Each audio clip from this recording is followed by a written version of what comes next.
hapon mga kapuso. Ngayong hapon makakasama natin ang OIC ng Member Service Division ng Zamboanga City Electric Cooperative o ZAMCELCO na Miss Cha Gregorio at ating tatalakayin kung bakit ba nakakaranas ng massive disconnection ang ilang parte ng Zamboanga City. Mayong hapon Miss Cha and welcome to One Mindanao. Yeah, good afternoon to all of us. No? So again, buenos dias otra vez. So firstly, I would like to share muna that ZAMCELCO is having roughly around 105 active membership. So aside from membership, each membership kasi can have more than many accounts. So yung dinidisconnect natin is yung account, not the membership.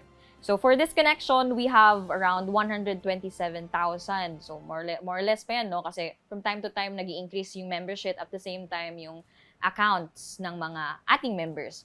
So ibig sabihin po, we conduct a massive disconnection to selected barangays. Rotationally yan ang pag-select natin because there are consumers who doesn't comply sa kanilang obligation pertaining to the compliance sa pag-pay ng ating electric bill interruption. Yes po, ma'am. And napansin mo namin ba, medyo sunod-sunod yung mga nangyayaring massive disconnection. So like, for example, this week, ano-ano yung mga naging reason bakit parang sunod-sunod talaga?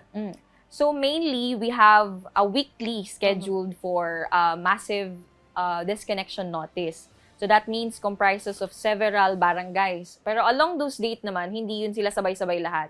Kasi we have few lang din naman, disconnection team to conduct that.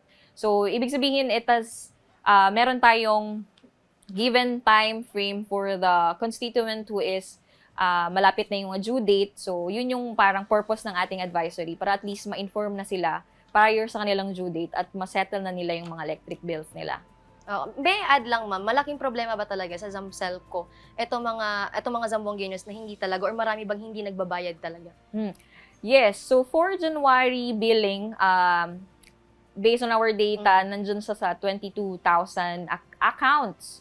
So roughly nasa 58 million plus din yan. So that is, ano pa lang yun, sa top 5 na malalaking feeders natin. So, kung sa buong barangay pa talaga yan, malaki talaga yung sinasabi nating hindi nababayaran. So, which means it also contributes to our system loss.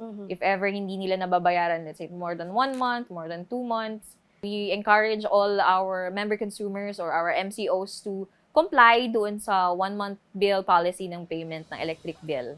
Yes. Alright. Thank you so much, Miss Cha, sa panahon niyo dito sa One Mindanao. Thank you so much. Thank you so much.